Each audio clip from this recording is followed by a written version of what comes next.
سبحان اللہ و بحمدہ سبحان اللہ العظیم اللہم صلی علی محمد وعلی آل محمد رب اشرح لی صدری ویسر لی امری واحلل عقدۃ من لسانی یفقہوا قولی۔ پیاری بہنوں، اللہ تعالیٰ کا لاکھ لاکھ شکر ہے کہ اس نے ہمیں یہ وقت دیا کہ ہم قرآن پاک کو، اللہ تعالیٰ کے کلام کو اللہ کی توفیق سے پڑھ سکیں اور سمجھ سکیں۔ اللہ تعالیٰ سے دعا گو ہیں کہ اس بیان میں، اس صورت کے ترجمے، تفسیر، تجوید میں ہم سے جو غلطی ہو جائے اللہ تعالیٰ اسے معاف فرما دے، اور جو کچھ ہم صحیح پڑھیں اس کو اپنے ہاں قبول فرمائے، اپنے جناب میں قبول فرمائے، اور ہمیں اس صورت کو پر عمل کرنے والا بھی بنائیں۔ آمین ثم آمین، آمین ثم آمین، اور اس کو آگے بڑھانے والا بھی بنائیں۔ ہم دوسرے کو بھی سمجھانے والے، پڑھانے والے بنیں انشاءاللہ تعالیٰ، اور اس پر عمل کرنے والے بنیں۔ تو اس دفعہ جو میں نے صورت سوچی ہے کہ ہم لوگ انشاءاللہ تعالیٰ چوز کی ہے کہ ہم انشاءاللہ تعالیٰ اس کو پڑھیں گے، وہ ہے 30 پارے کی، 30ویں پارے کی سورت الضحیٰ، جو کہ مکی صورت ہے۔ ایک رکوع اس کا ہے، ایک رکوع پر مبنی ہے، اور 11 آیات پر مشتمل ہے۔ تو پہلے میں ایسا کرتی ہوں کہ اس کا ترجمہ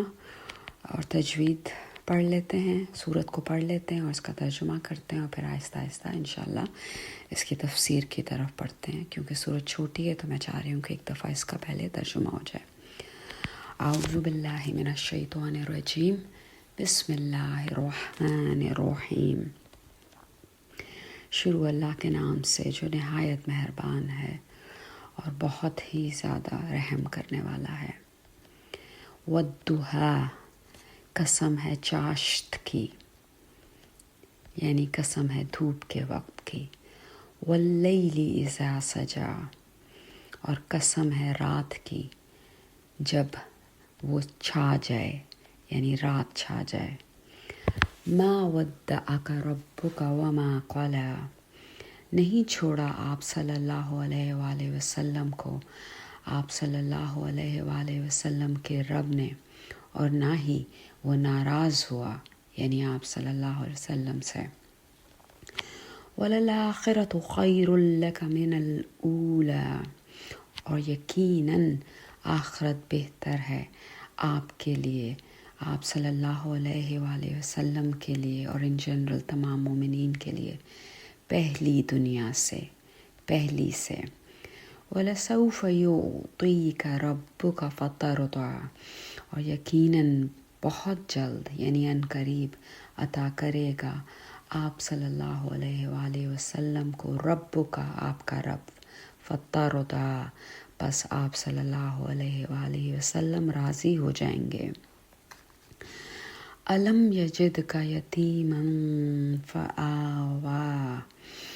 اس نے پایا، کیا نہیں، علم کیا نہیں، یجد کا اس نے پایا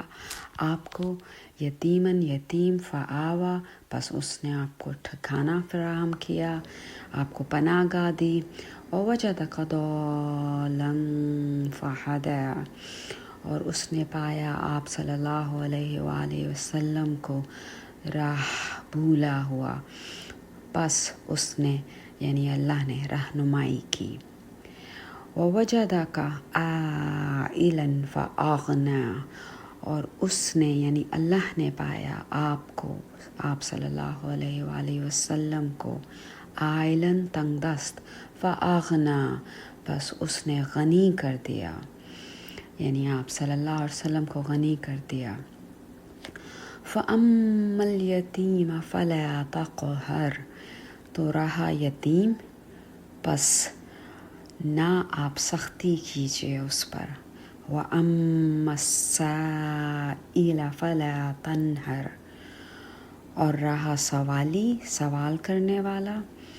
پس نہ آپ جھڑکیے اس کو۔ وَأَمَّا، اور لیکن، بِنِعْمَةِ رَبِّكَ فَحَدِّثْ، وَأَمَّا بِنِعْمَةِ رَبِّكَ فَحَدِّثْ، اور لیکن اپنے رب کی نعمت کو آپ بیان کیجیے، بس آپ بیان کیجیے۔ اوکے، سو اس سورت کا 1 رکوع ہے اور 11 آیات ہیں اس میں۔ مکی صورت ہے، ترتیبی نزول کے لحاظ سے 11ویں صورت ہے یہ، اور ویسے 93rd صورت ہے ترتیب کے لحاظ سے، جیسا کہ قرآن مجید کی ترتیب کے حساب سے۔ تو یہ صورت ایکچولی دراصل اللہ تعالیٰ اور رسول اللہ صلی اللہ علیہ وآلہ وسلم کے درمیان کے بہترین باہمی تعلق اور اللہ اور رسول صلی اللہ علیہ وآلہ وسلم کی آپس میں جو محبت ہے اس کو ظاہر کرتی ہے۔ اگرچہ سورۃ الضحیٰ اللہ اور رسول اللہ صلی اللہ علیہ وآلہ وسلم کے درمیان کے قریبی تعلق اور محبت کے بارے میں ہے، باہمی محبت کے بارے میں ہے، مگر ہم بھی اس بہت گہری، بہت ڈیپ سورہ مبارکہ سے بہت کچھ سیکھ اور سمجھ سکتے ہیں۔ ایک تو یہ کہ اگر ہم اللہ تعالیٰ کی طرف کا راستہ اختیار کرتے ہیں تو ہماری کیا صورتحال ہوگی، اللہ تعالیٰ کی طرف کے سفر میں ہمیں کیا کیا روحانی، جسمانی اور جذباتی، ذہنی مشکلات آ سکتی ہیں اور آئیں گی، کیونکہ اللہ تعالیٰ کی طرف کا راستہ آسان راستہ نہیں ہے، لیکن بہرحال یہ راستہ آسان نہیں لیکن فلاح کی گارنٹی دیتا ہے اگر ہم اس راستے پہ، صراط مستقیم پر چل پڑیں تو انشاءاللہ۔ چلیں اب ہم سوچتے ہیں، محسوس کیجئے، خود ہی محسوس کیجئے کہ کبھی زندگی میں آپ نے کبھی تھوڑی دیر کے لیے بھی یہ محسوس کیا ہو کہ پتہ نہیں اللہ تعالیٰ تو میری کوئی دعا قبول ہی نہیں کرتا، پتہ نہیں میں اللہ سے قریب ہوں یا نہیں، پتہ نہیں اللہ مجھے پسند کرتا ہے کہ نہیں، اللہ کو میری پرواہ ہے کہ نہیں، میں تو اللہ سے بہت ہی دور ہوں یا بہت ہی دور ہو گئی ہوں۔ اس طرح کی فیلنگ زندگی میں میرے خیال میں ہم سب کبھی نہ کبھی کسی نہ کسی موقع پر، کسی نہ کسی مشکلات کے دور میں اسپیشلی فیل کرتے ہیں، محسوس کرتے ہیں۔ زندگی کے کسی نہ کسی موڑ پہ اداسی، پریشانی، بے چینی کی حالت میں ہم نے ایسا فیل کیا ہوتا ہے کہ اللہ تعالیٰ تو ہمیں بھول ہی گیا ہے۔ تو ایسے موقع پر ہمیں یہ یاد رکھنا چاہیے کہ قرآن پاک کی اپنی آیت ہے، اللہ تعالیٰ کے کلام میں اللہ تعالیٰ خود فرماتے ہیں وَمَا كَانَ رَبُّكَ نَسِيًّا، اور تمہارا رب بھولنے والا نہیں ہے۔ اس اداسی یا مایوسی یا تکلیف کی حالت میں ہم کیسے فیل کریں کہ اللہ ہم سے قریب ہے، ہمیں بھولا نہیں ہے؟ کیا ایسا طریقہ ہو کہ ہم اللہ کو دوبارہ سے اپنے سے قریب محسوس کریں؟ تو اس کا سب سے بہترین طریقہ تو یہ ہے کہ ہم اپنے اندر سے جو منفی خیالات ہیں اپنے لیے، دوسروں کے لیے، اپنے مسلمان بہن بھائیوں کے لیے، اپنے معاشرے کے لیے دور کر لیں، اپنی نیگیٹیوٹی کو اپنے اندر سے ختم کریں۔ اپنی مایوسی، اپنے غم یا تکلیف سے نکلنے کا حل یہ ہے کہ ہم سورۃ الضحیٰ کو پڑھیں اور بار بار پڑھیں اور اس کو سمجھنے کی کوشش کریں، کیونکہ یہ سورت اللہ تعالیٰ کے بارے میں اچھا گمان رکھنے میں ہماری بہت مدد کرتی ہے۔ حسن ظن جس کو کہتے ہیں، پازیٹیو گمان جو ہے وہ جب ہم اس کو پڑھیں گے تو ہمیں انشاءاللہ تعالیٰ اللہ تعالیٰ سے بہت ہی اچھا گمان ہوگا۔ اور یہ اس لحاظ سے یہ ایک بہت ہی امیزنگ سی، بہت ہی خوبصورت صورت ہے، تو اس دفعہ اس لیے میں نے چاہا کہ ہم اس کو پڑھتے ہیں۔ یہ وہ صورت ہے جو ہمیں سکھاتی ہے کہ ہمیں مثبت رہنا ہے، اپنے لیے بھی، دوسروں کے لیے بھی، اور اللہ سے ہمیشہ اچھا گمان کرنا ہے، اچھا یقین، اچھی امید رکھنی ہے۔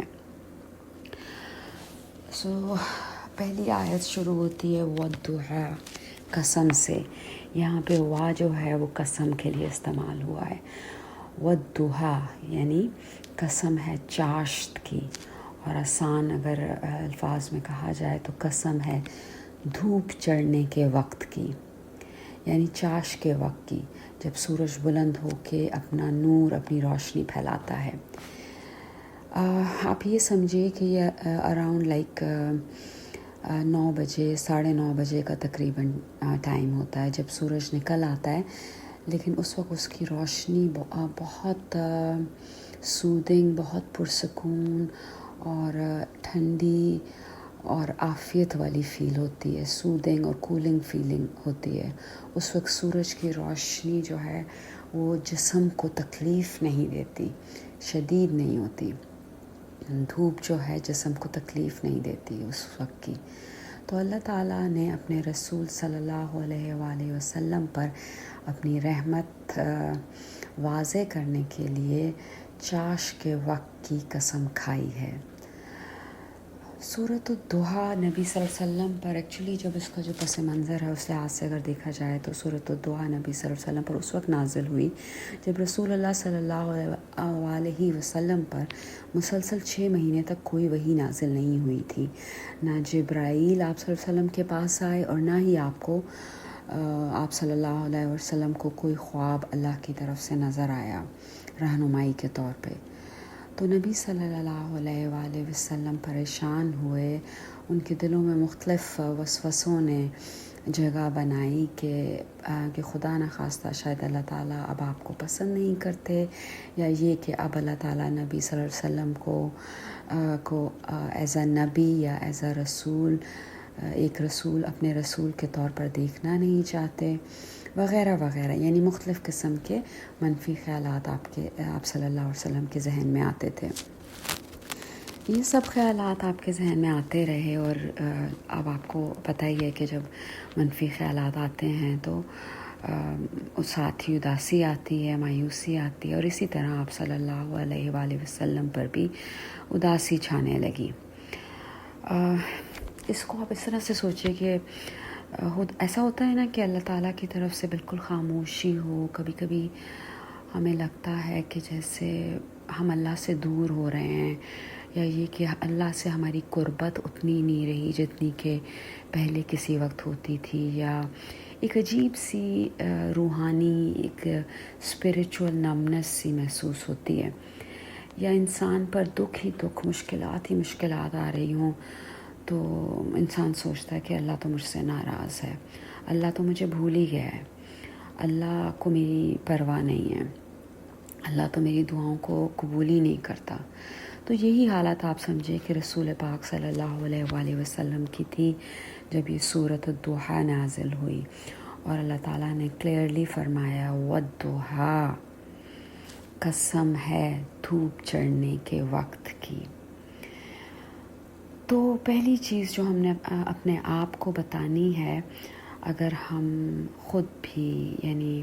بیسکلی تو یہ صورت نبی صلی اللہ علیہ وسلم کے لیے ہے اسپیسیفکلی، لیکن ان جنرل جیسے کہ پتہ ہے باقی قرآن کی طرح، یہ قرآن پاک کی طرح یہ صورت ہمارے لیے بھی ہے کہ ہم بھی اس سے سبق حاصل کریں۔ تو پہلی چیز جو ہم نے اپنے آپ کو بتانی ہے وہ یہ کہ اگر کبھی ہم اداسی فیل کریں، مایوسی فیل کریں، لو فیل کریں، جو ہمیں کسی دوسرے اداس یا اللہ کی رحمت سے مایوس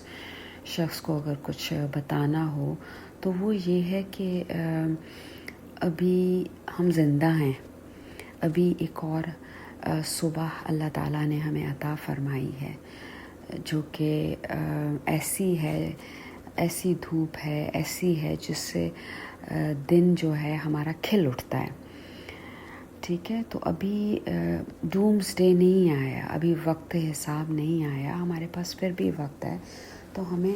اللہ سے مایوس نہیں ہونا، بلکہ ہمیں ایک دوبارہ سے جاگنا ہے اور کھڑا ہونا ہے اپنے پیروں پر، اور اللہ سے امید رکھتے ہوئے اللہ کی طرف اور بڑھنے کی کوشش کرنی ہے، اس کی قربت حاصل کرنے کی کوشش کرنی ہے۔ آیت نمبر 2 میں ہے واللیل اذا سجا، اور قسم ہے رات کی جب وہ چھا جائے۔ تو اللہ تعالیٰ پھر یہاں پہ قسم کھا رہے ہیں، اس دفعہ رات کی، پہلے جو ہے دن کی کھائی، دھوپ کے وقت کی قسم کھائی، چاش کے وقت کی، اور دوسری آیت میں رات کی قسم کھائی جب وہ چھا جائے۔ سجا، جب رات خاموش اور سنسان ہو جائے، سجا کا معنی ہے جب رات بالکل خاموش اور سنسان ہو جائے، جب مکمل اندھیرا ہو جاتا ہے اور ہر چیز سکون میں آ جاتی ہے تو اسے سجا کہتے ہیں۔ تو اللہ نے ان 2 آیات میں چاش کے وقت کی اور رات کی قسم اس لیے کھائی ہے کہ جیسے دنیا کے سسٹم میں دن آتا ہے اسی طرح پھر رات بھی تو ہوتی ہے نا، اسی طرح انسانی ترقی اور کامیابی کے لیے نرمی اور سختی دونوں کا پیش آنا ضروری ہے۔ یہاں پر اللہ کے بنائے ہوئے جوڑے یعنی دن اور رات کا ذکر ہوا ہے، جیسا کہ اللہ نے بیان کیا ہے کہ اس نے مختلف طرح کے جوڑے بنائے ہیں، کچھ کا ہمیں علم ہے اور کچھ کا ہمیں علم نہیں ہے۔ ٹھیک ہے، تو اس طرح سے دن اور رات کی قسم کا ذکر ہے یہاں پر۔ دوسرے یہ بھی دیکھیے کہ کہ اکثر اداس لوگوں کی یہ عادت ہوتی ہے کہ وہ راتوں کو جاگتے ہیں اور دن کو سوتے ہیں، ان کا جو نیند کا جو پیٹرن ہے وہ خراب ہو جاتا ہے یا وہ خود اس کو خراب کر لیتے ہیں۔ تو جب وہ جاگے ہوئے ہوتے ہیں یعنی رات کو، اس وقت اللہ نے ہر چیز پر اندھیرا کیا ہوتا ہے، اور جب اللہ دن کی روشنی اور دن کی امید دیتے ہیں تو اس وقت وہ سو جاتے ہیں۔ تو پھر انسان اداس اور مایوس یا کم ہمت ہوگا یا نہیں، یہ ہم خود سوچیں کہ ہمیں اپنے آپ کو رات کو سلانا ہے، کہ ہم کوشش کریں کہ ہم رات کو سوئیں اور دن کو ہم جاگ جائیں، تاکہ ہمیں ایک اللہ تعالیٰ نے جو ہمیں ایک نئی صبح، ایک نئی امید دی ہے، اس سے بھرپور فائدہ اٹھائیں اس دن سے، اللہ کا شکر ادا کرتے ہوئے۔ آیت نمبر 3 میں ہے ما ودعک ربک وما قلی، آپ کے رب نے نہ تو آپ کو چھوڑا ہے اور نہ وہ آپ سے ناراض ہوا ہے۔ رب العزت نے یہاں رسول اللہ صلی اللہ علیہ وآلہ وسلم کو تسلی دی ہے کہ آپ صلی اللہ علیہ وسلم غم نہ کیجیے، نہ تو آپ صلی اللہ علیہ وآلہ وسلم کے رب نے آپ کو چھوڑا ہے اور نہ ہی آپ کا رب آپ سے کسی لحاظ سے ناراض ہوا ہے، نہ ہی وہ آپ کو بھولا ہے۔ اللہ تو بھولنے والی ہستی ہے ہی نہیں۔ وما کان ربک نسیا، اور تیرا رب بھولنے والا نہیں ہے۔ جیسا کہ میں نے پہلے بھی بتایا تھا کہ جب بھی آپ صلی اللہ علیہ وسلم پر وحی کے آنے میں وقفہ آتا تو آپ بہت زیادہ مایوس اور ڈپریس اور اینکشس ہو جاتے تھے۔ کبھی کبھار جبریل علیہ السلام سے شکوہ بھی کرتے تھے کہ آپ کہاں رہ گئے تھے، اتنے عرصے بعد آئے ہیں، جس پر جبریل علیہ السلام قرآن مجید میں فرماتے ہیں وَمَا نَتَنَزَّلُ إِلَّا بِأَمْرِ رَبِّكَ، یعنی جبریل علیہ السلام نے آپ صلی اللہ علیہ وسلم سے فرمایا کہ میں اپنی مرضی سے نہیں آتا ہوں، بلکہ آپ کے رب کے، آپ صلی اللہ علیہ وآلہ وسلم کے رب کے حکم سے ہی آتا ہوں۔ جب بھی آپ کا رب حکم دے آپ صلی اللہ علیہ وآلہ وسلم کے پاس حاضر ہو جاتا ہوں۔ تو یہاں بھی 6 ماہ کے بعد نبی صلی اللہ علیہ وسلم پر وحی اتری سورۃ الضحیٰ کی صورت میں، جب آپ شدید اداسی اور شدید مایوسی کا شکار تھے۔ جندب بجلی رضی اللہ تعالیٰ عنہ سے روایت ہے کہ ام المومنین خدیجہ رضی اللہ تعالیٰ عنہ نے رسول اللہ صلی اللہ علیہ وآلہ وسلم سے فرمایا، مفہوم بتا رہی ہوں آپ کو حدیث کا، کہ یا رسول اللہ میں دیکھتی ہوں کہ آپ صلی اللہ علیہ وسلم کے جو دوست ہیں جبریل علیہ السلام، آپ کے پاس وہ آنے میں دیر کرتے ہیں، یعنی مطلب یہ ہوا کہ شاید یہ آپ کی جلد بازی یا بے صبری کی وجہ سے ہے کہ آپ چاہتے ہیں کہ وہی جلدی جلدی آئے۔ اس پر یہ آیت نازل ہوئی ما ودعک ربک وما قلی، یعنی اگر یعنی نہ آپ کے رب نے آپ کو چھوڑا ہے اور نہ ہی وہ آپ سے ناراض ہوا ہے۔ کچھ اور جگہ مفسرین یہ بھی کہتے ہیں کہ نزول وحی میں جب وقفہ آیا اور رکاوٹ آئی تو کافروں نے، منافقین نے بھی شور کرنا شروع کر دیا کہ رسول اللہ صلی اللہ علیہ وآلہ وسلم کو ان کے رب نے چھوڑ دیا ہے۔ اس پر یہ آیت نازل ہوئی۔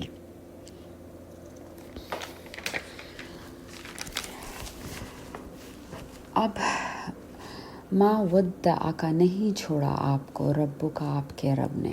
ٹھیک ہے، نہ تو آپ کو چھوڑا ہے، وما قلی، اور نہ ہی وہ آپ سے ناراض ہوا ہے۔ یعنی جب سے اللہ تعالیٰ نے آپ صلی اللہ علیہ وآلہ وسلم سے محبت کی ہے، اس کے بعد وہ آپ سے کبھی ناراض نہیں ہوا۔ ایک اہم چیز جو دیکھنے والی ہے وہ یہ ہے کہ اگر سورج کی دھوپ کے بعد رات کی تاریکی کا آ جانا اللہ تعالیٰ کی ناراضگی نہیں ہے، یعنی اوبویسلی سورج کی دھوپ آتی ہے پھر رات کی تاریکی آتی ہے، اس سے ہم یہ مطلب نہیں لیتے کہ اللہ تعالیٰ ہم سے ناراض ہے،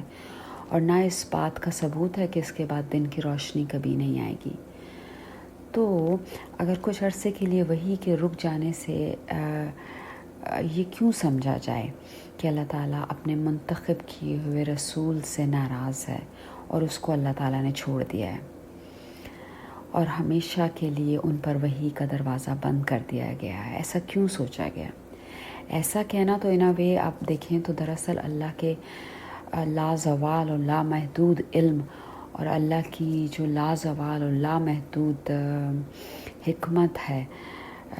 اس پر شبہ کرنا ہے، نعوذ باللہ، کہ جیسے نعوذ باللہ اللہ کو خبر ہی نہیں تھی کہ جس کو میں خاتم النبیین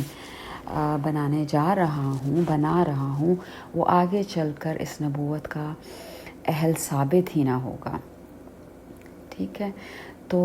اس کو ہم یعنی اللہ تعالیٰ کو پورا علم ہے، اگر وہ کوئی چیز کسی بھی لحاظ سے کر رہا ہے تو اس میں پوری مصلحت ہے،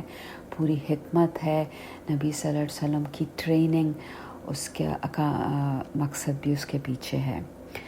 پھر سے آیت نمبر 4 میں آتا ہے وَلَلْآخِرَةُ خَيْرٌ لَكَ مِنَ الْأُولَىٰ، اور یقیناً آخرت آپ صلی اللہ علیہ وآلہ وسلم کے لیے دنیا سے بہت بہتر ہے۔ اس آیت میں اللہ تعالیٰ نے آپ صلی اللہ علیہ وسلم کو بہت بڑی خوشخبری دی، اور یہ خوشخبری اللہ نے آپ صلی اللہ علیہ وسلم کو اس وقت دی جب کہ اس خوشخبری کے پورا ہونے کے کوئی آثار نہیں تھے، یعنی مسلمان شدید مشکل میں تھے،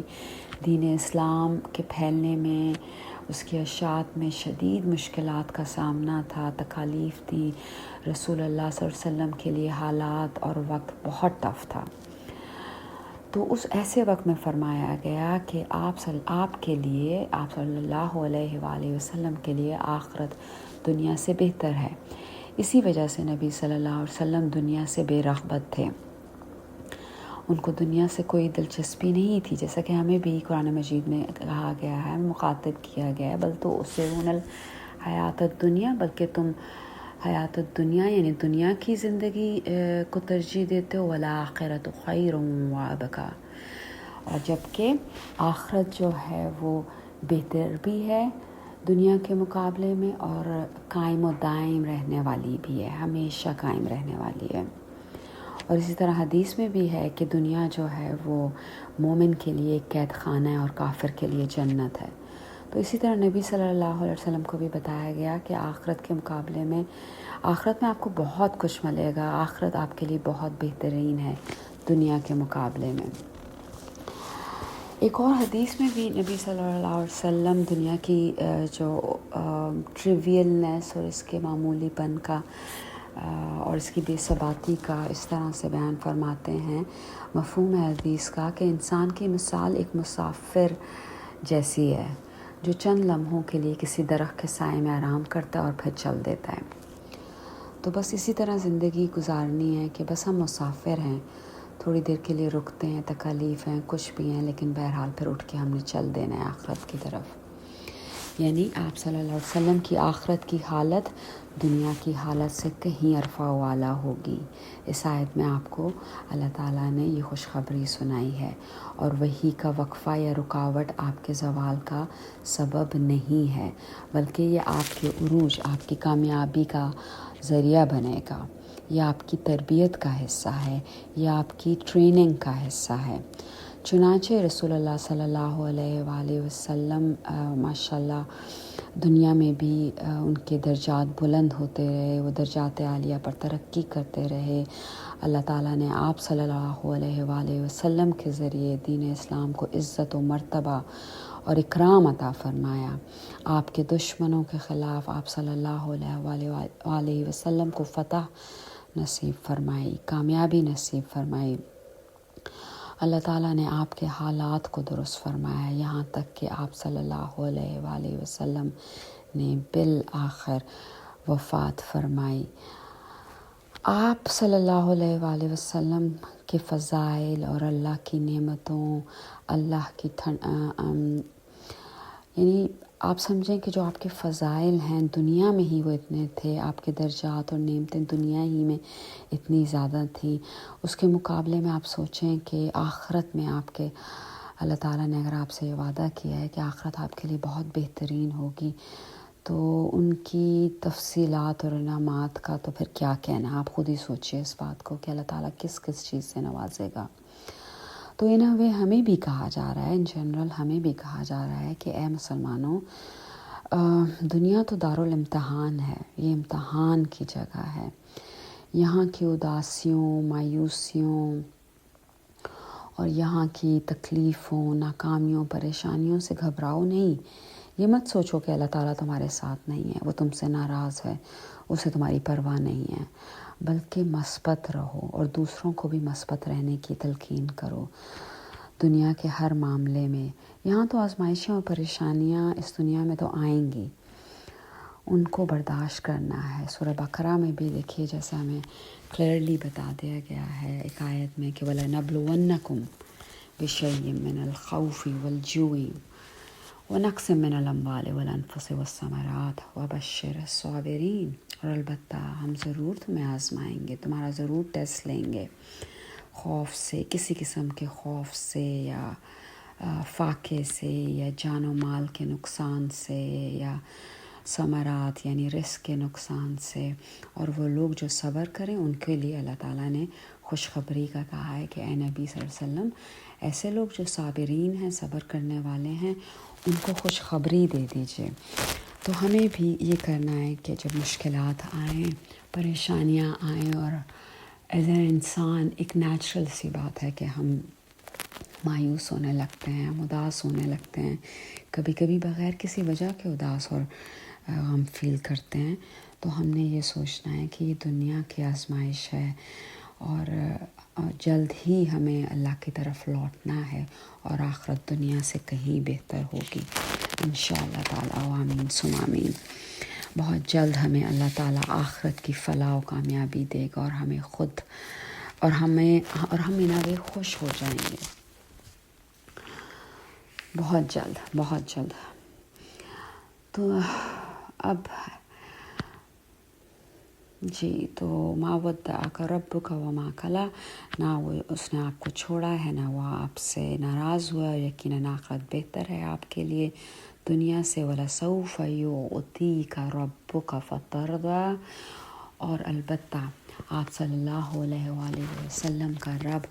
آپ صلی اللہ علیہ وآلہ وسلم کو جلد ہی اتنا عطا کرے گا کہ آپ صلی اللہ علیہ وآلہ وسلم خوش ہو جائیں گے۔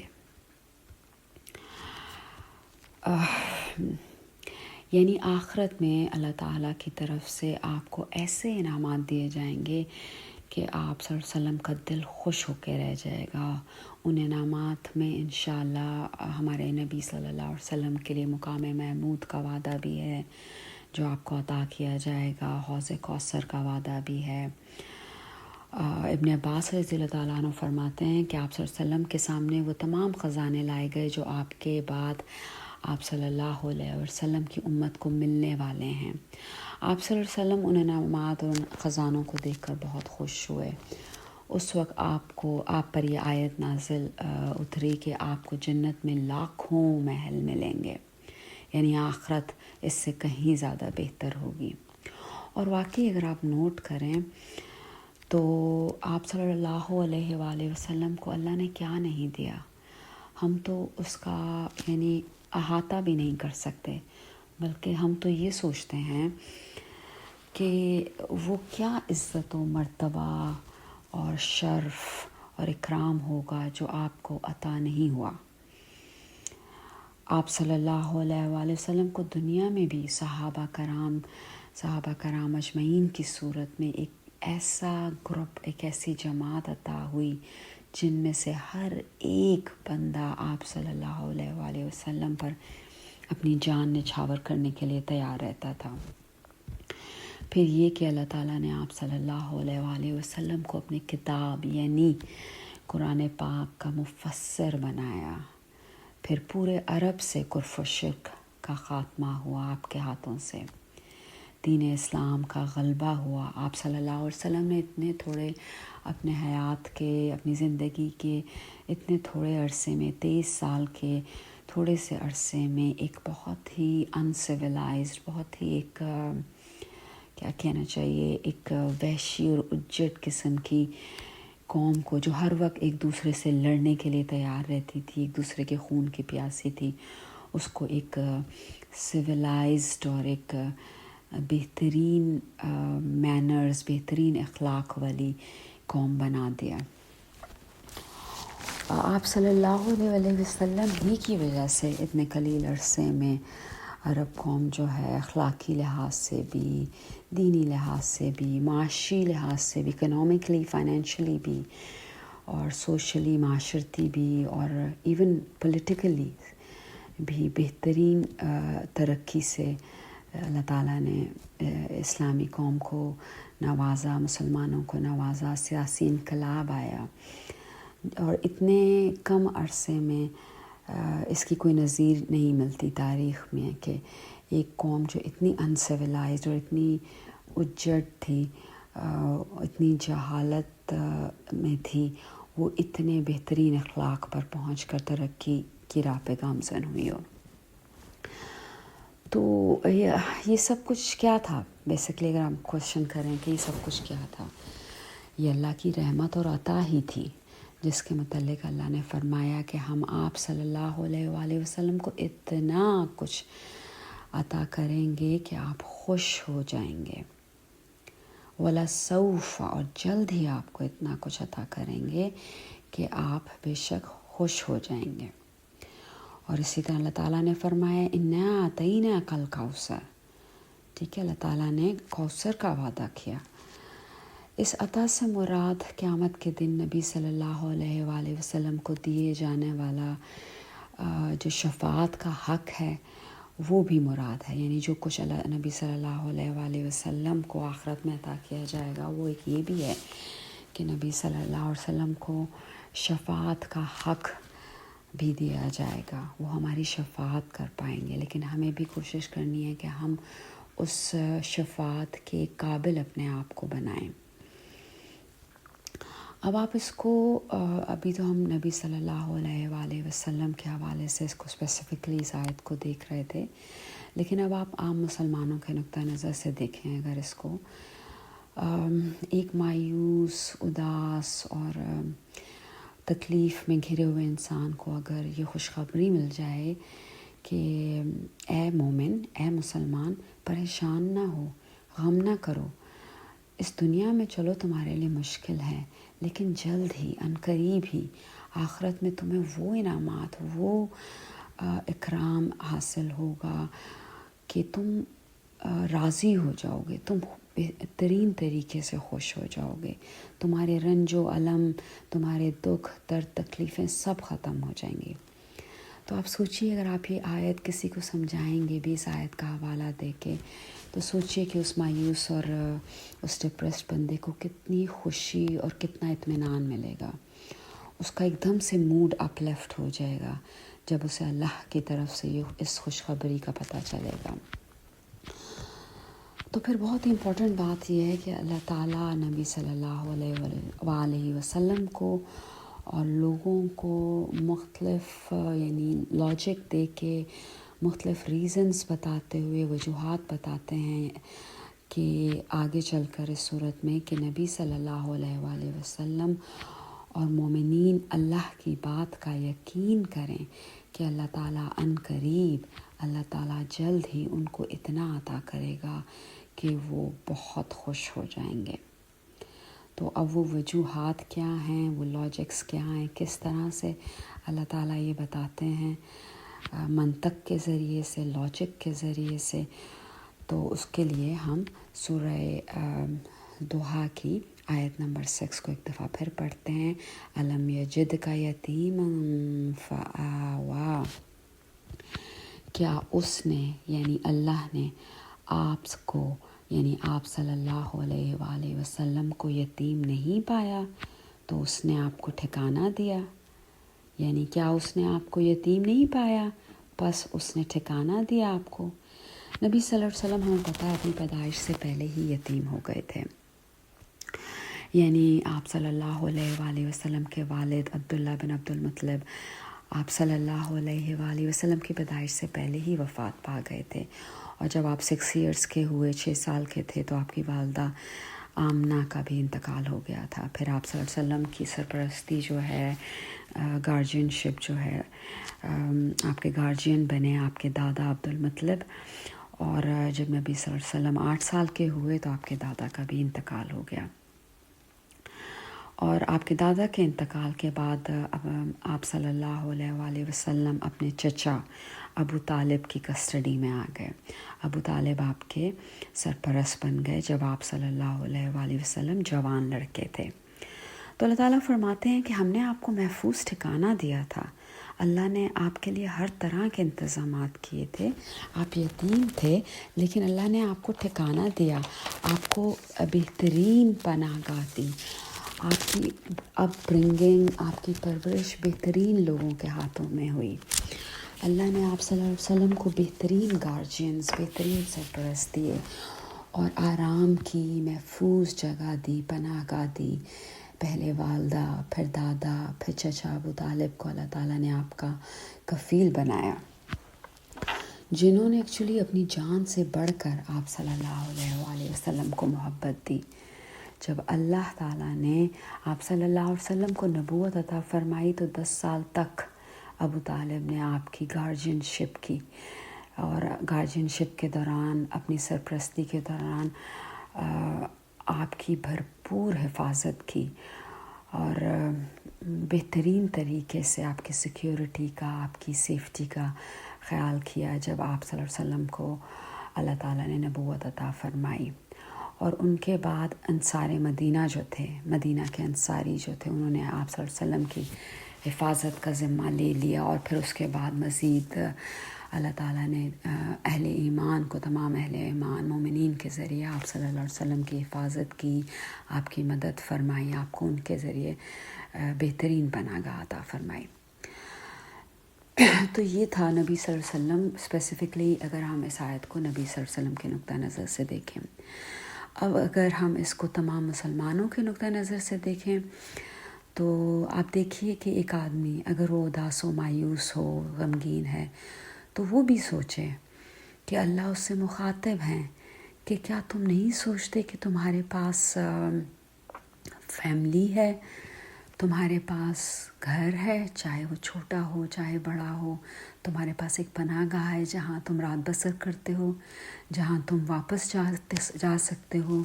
تمہارے پاس تمہارے ماں باپ ہیں، ماں باپ جیسی نعمت ہے، بھائی بہن جیسی نعمت ہے، شوہر ہے، اولاد ہیں جن سے تم اپنا غم شیئر کر سکتے ہو، جنہیں تم اپنی پریشانی بتا سکتے ہو۔ یتیم کا تو سوچو جس کے پاس نہ تو باپ بھی نہیں ہے، اس پہ کیا گزرتی ہوگی۔ تو اس کا مقابلے میں اپنی حالت پہ دیکھو کہ پھر جب ہم اس طرح سے کنٹراسٹ کرتے ہیں، اپنے اس سے اوپر والے کو دیکھیں گے تو ناشکری پیدا ہوگی۔ اسی طرح اگر ہم دیکھیں کہ اللہ نے ہمیں نااہل ہونے کے باوجود جتنی خوبصورت نعمتوں سے نوازا ہے، گھر سے نوازا، پیاری فیملی سے نوازا، محبت کرنے والے ماں باپ، بھائی بہنوں، اولاد سے نوازا، تو اور پھر اس کے مقابلے میں ہم سوچیں کہ ان یتیموں کا حال جو کسی سے اپنا غم بھی شیئر نہیں کر سکتے، جن کے پاس باپ ہی نہیں، اور جن کے پاس باپ نہ ہو،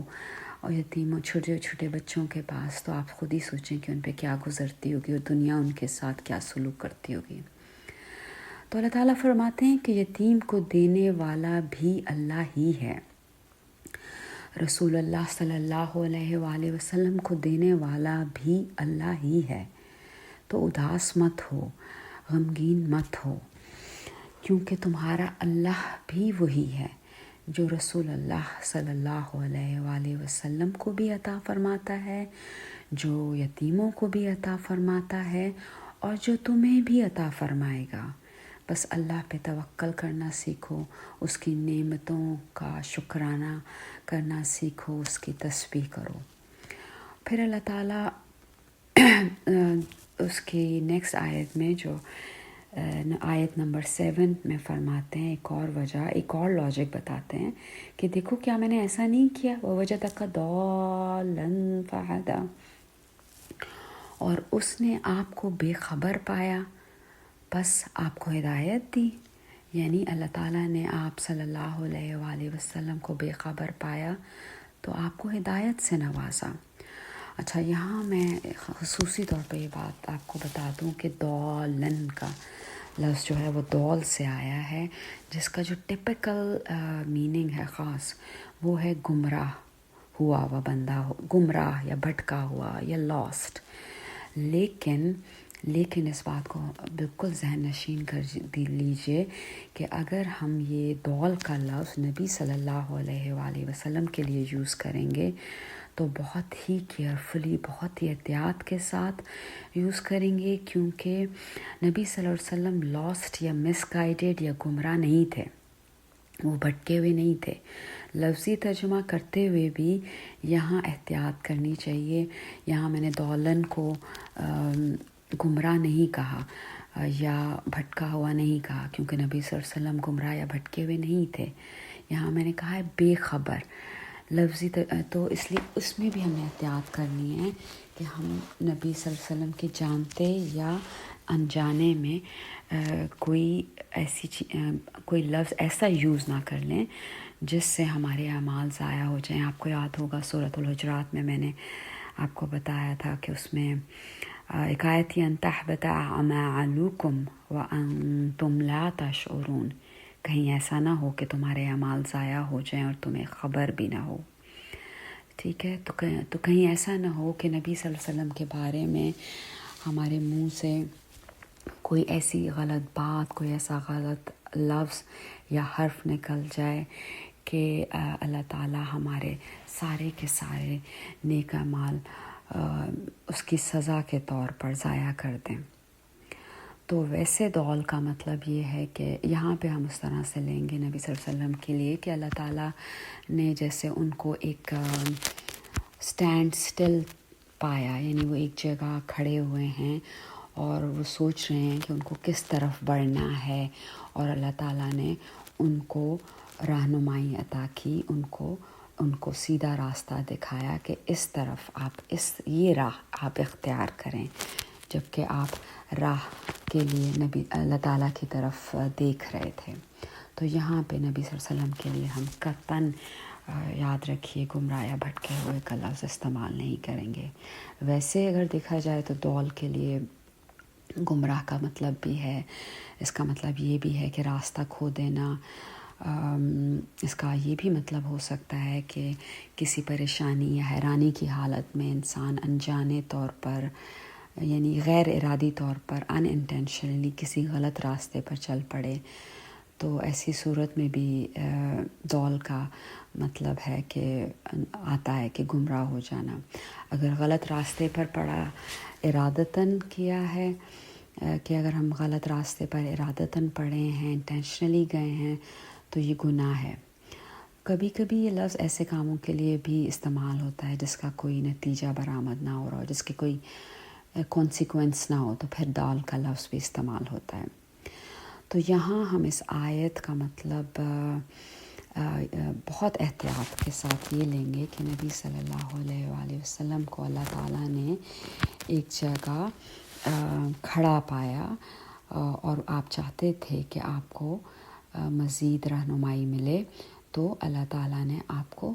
رہنمائی دی، آپ کو ہی گائیڈڈ یو، اللہ تعالیٰ گائیڈڈ نبی صلی اللہ علیہ وآلہ وسلم. یعنی مراد یہ ہے کہ اللہ تعالیٰ نے آپ صلی اللہ علیہ وسلم کو اس حال میں پایا کہ آپ صلی اللہ علیہ وآلہ وسلم یہ نہیں جانتے تھے کہ کتاب کیا ہے، قرآن پاک انوے کیا ہے، ایمان کیا ہے. بس اس نے آپ صلی اللہ علیہ وسلم کو وہ علم عطا کیا جو آپ صلی اللہ علیہ وآلہ وسلم نہیں جانتے تھے، اور آپ صلی اللہ علیہ وآلہ وسلم کو اللہ نے بہترین اعمال، بہترین اخلاق، بہترین راستہ دکھایا. اس کا یہ ہم اس آیت سے مطلب لیں گے، یا یہ کہیے کہ اللہ تعالیٰ نے آپ صلی اللہ علیہ وآلہ وسلم کو نبوت عطا فرمائی، کتاب نازل فرمائی، کتاب کو آپ کو سمجھوایا، آپ کے اندر آپ کے دل میں جذب کروایا اور آپ کو صراط مستقیم دکھایا۔ وَوَجَدَكَ ضَالًّا فَهَدَىٰ، تو اللہ تعالیٰ فرماتے ہیں کہ اس نے آپ کو جب بے خبر پایا تو ہدایت دی۔ اور اسی طرح آپ ہمارے لیے بھی جب ہم اپنے لیے بھی اگر دیکھیں تو بہت دفعہ احساس ہوتا ہے کہ ہم لاسٹ تھے۔ ہم تو کہیں گے، میں تو اپنے لیے یہ کہوں گی کہ ہم ایز این انسان میں گمراہ تھی۔ بہت سے زندگی میں بیشتر زندگی کا پارٹ ایسے ہی گزر گیا جیسے کہ میں گمراہ رہی، میں بھٹکی ہوئی رہی، دین کے لحاظ سے سیدھے راستے پہ نہ رہ پائی یا نہ رہ سکی، اور ٹائم ٹو ٹائم ایسا ہوتا رہا، پھر اللہ تعالیٰ کی طرف پلٹے، پھر اللہ تعالیٰ نے ہدایت دی، وہ ہم خود نہیں پلٹے۔ ٹھیک ہے، تو ہم نے یہ ذہن میں رکھا ہے کہ جب ہم اپنے لیے یوز کریں تو اس میں واقعی یہ ہوتا ہے کہ ہم گمراہ ہوتے ہیں، ہم بھٹکے ہوئے ہوتے ہیں صراط مستقیم سے۔ تو اللہ تعالیٰ فرماتے ہیں کہ کیا جب آپ یعنی عام لوگ بھی، عام مسلمان بھی، عام انسان بھی جب وہ گمراہ تھے تو کیا اللہ تعالیٰ نے ہمیں ہدایت نہیں دی؟ یہ کتنی خوبصورت وَوَجَدَكَ ضَالًّا فَهَدَىٰ، یہ مجھے بہت پیاری آیت لگتی ہے کہ واقعی ہم گمراہ تھے اور یہ اللہ ہی ہے جس نے ہمیں ہدایت دی، ہمیں رہنمائی دی، ہمیں تھوڑا بہت صراط مستقیم پر چلنے کی توفیق عطا فرمائی کہ ہم صراط مستقیم پر کو جانیں اور اس پر چلیں۔ اس کے بعد یہ کہ نیکسٹ آیت میں ہے وَوَجَدَكَ عَائِلًا فَأَغْنَىٰ، اور اس نے آپ کو مال سے محروم پایا تو مالدار کر دیا۔ یعنی اللہ تعالیٰ نے آپ صلی اللہ علیہ وآلہ وسلم کو تنگ دست پایا تو اس نے آپ کو غنی کر دیا، مالدار کر دیا۔ فَأَغْنَىٰ، پس مالدار کر دیا۔ کیسے مالدار کر دیا؟ تو اس کے جواب میں ہم مختلف قسم کی یعنی آراء ہیں۔ اس میں یہ بھی ہے کہ اس طرح کے جیسے سیدہ خدیجہ رضی اللہ تعالیٰ عنہ کی تجارت میں آپ صلی اللہ علیہ وسلم شامل ہوئے، اس میں آپ کو نفع بھی حاصل ہوا، پھر خدیجہ رضی اللہ تعالیٰ عنہ نے آپ صلی اللہ علیہ وآلہ وسلم سے نکاح کیا اور اپنا تمام مال دین کی خدمت میں، دین کی اشاعت میں کے لیے آپ کے سامنے پیش کر دیا، رسول اللہ صلی اللہ علیہ وسلم کے سامنے حاضر کر دیا تاکہ نبی صلی اللہ علیہ وسلم کو دین کی خدمت، دین کی اشاعت میں کوئی مشکل نہ ہو اور آپ دین کی اشاعت پر پورا فوکس کر سکیں اور انہیں کمانے کی فکر نہ ہو۔ تو یہ تو ظاہری امیری ہے، ظاہری غنا ہے۔ ٹھیک ہے، فاغنا میں تو مالدار کر دیا، اس کے دو میننگ ہیں۔ ایک تو یہ کہ ظاہری غنا یعنی امیری، مال ہونا، دولت ہونا، پھر ایک یہ ہوتا ہے فاغنا کہ پہلے آئلن کہ انسان پہلے جو ہے وہ بینکرپٹ تھا، محروم تھا، تنگ دست تھا، ٹھیک ہے، اس کے پاس مال نہیں تھا۔ ایک یہ ظاہری ہے آئلن کا مطلب، اور پھر یہ کہ دل سے وہ بینکرپٹ تھا، دل سے تنگ دست تھا، دل میں برائیاں تھیں۔ تو اسی طرح پھر آگے کہا فاغنا، تو بس اس نے غنی کر دیا۔ تو غنی کے بھی دو میننگ اس میں آئیں گے۔ ایک تو یہ کہ مالی طور پہ اللہ تعالیٰ نے نبی صلی اللہ علیہ وآلہ وسلم کو غنی کیا، اور قلبی یعنی دلی لحاظ سے اور باطنی طور پر بھی آپ کو غنی کر دیا، یعنی آپ کو توفیق دی کہ آپ زیادہ سے زیادہ بہترین سے بہترین نیکیاں کریں، نیکیوں میں سبقت لے جائیں۔ اسی طرح ہم اپنے آپ کو بھی اگر دیکھیں تو یہی سوچیں کہ کیا واقعی ہم جو ہیں باطنی طور پہ بھی تنگ دست تھے، ظاہری طور پر بھی پہلے تنگ دست تھے، اور اب اللہ نے ہمیں باطنی طور پہ بھی اپنے فضل سے، یہ اللہ ہی کی ذات ہے کہ اس نے اپنے فضل سے ہمیں ظاہری طور پہ بھی غنی کیا، ہمیں مالدار کیا، اور ہمیں باطنی طور پر بھی، دلی طور پہ بھی، قلبی طور پہ بھی ہمارے اندر یہ شعور پیدا کیا کہ ہم غلطیاں کر رہے ہیں، ہم گناہ کر رہے ہیں، اور ہمیں گناہوں سے بچنے میں ہماری مدد فرمائی۔ اب جیسے اگر آپ دیکھیں تو ابو طالب کی مثال اگر ہم لیتے ہیں، ابو طالب نبی صلی اللہ علیہ وسلم کے چچا تھے اور تنگ دست آدمی تھے، یعنی ان کے پاس مالی لحاظ سے وہ یعنی غنی نہیں تھے، تنگ دست تھے، لیکن انہوں نے حفاظت کے لحاظ سے آپ صلی اللہ علیہ وسلم کا بہت خیال کیا، لیکن بہرحال وہ مالی لحاظ سے کمزور تھے۔ پھر اللہ تعالیٰ نے آپ صلی اللہ علیہ وسلم کو فتوحات دیں، جہاں سے آپ کے پاس مال بھی آیا، خراج آیا، آپ صلی اللہ علیہ وسلم غنی ہوئے۔ تو جس ہستی نے، جس اللہ تعالیٰ نے آپ صلی اللہ علیہ وآلہ وسلم کی یہ مال کی یا علم کی کمی کو پورا کیا، وہ جلد ہی آپ صلی اللہ علیہ وآلہ وسلم کی ہر کمی اور ہر محرومی کو دور کر دے گا۔ تو جب اسی طرح پھر وہی بات کہ ابھی ہم اسپیسیفکلی نبی صلی اللہ علیہ وسلم کا ذکر کر رہے تھے، لیکن جب ہم عام مسلمانوں کا، عام انسانوں کا ذکر کریں تو یہ ہمارے پر بھی لاگو ہوتا ہے۔ تو جب ہمیں بھی مالی یا دلی، قلبی، دینی یا علمی لحاظ سے عافیت کی کمی محسوس ہو، تو ہم یہ آیت ذہن میں رکھ کر اللہ پر توکل کریں اور اللہ کی جو ہم پر بے حساب نعمتیں ہیں ان کا شکر ادا کرتے رہیں کہ اللہ میاں ہمارے پاس فیملی ہے، ہمارے پاس والدین ہیں، ہمارے پاس شوہر و اولاد، بہن بھائی وغیرہ محبتیں ہیں جن سے ہم بات کر سکتے ہیں، جن سے اپنا دکھ درد شیئر کر سکتے ہیں۔ اللہ کا شکر ادا کریں کہ اللہ تعالیٰ نے یعنی اللہ تعالیٰ نے ہمیں اتنی نعمتوں کا مالک بنایا ہے، شاید جس کے ہم اہل بھی نہیں ہیں۔ تو اللہ تعالیٰ نے آپ صلی اللہ علیہ وسلم کو بھی بہت سے لوگوں سے بہتر حالت میں رکھا ہے، آپ کسی کے محتاج نہیں رہے۔ اسی طرح اللہ تعالیٰ ہم لوگوں کو بھی انشاءاللہ کبھی کسی کا محتاج نہیں رکھے گا، صرف اپنا محتاج رکھے گا انشاءاللہ۔ سیدنا ابو ہریرہ رضی اللہ تعالیٰ عنہ سے روایت ہے کہ نبی کریم صلی اللہ علیہ وآلہ وسلم نے فرمایا، میں آپ کو حدیث کا مفہوم بس بتا رہی ہوں کہ نبی صلی اللہ علیہ وسلم نے فرمایا کہ دولت مندی جو ہے وہ کثرت مال سے نہیں ہوتی، یعنی زیادہ مال سے دولت مندی نہیں ہوتی، بلکہ دولت مندی دل کے غنی ہونے کا نام ہے، یعنی دولت مندی دل کے امیر ہونے کا نام ہے۔ کچھ لوگ بظاہر جو ہے دنیاوی طور پہ بہت امیر ہوتے ہیں، لیکن چھوٹے چھوٹے دل ہوتے ہیں،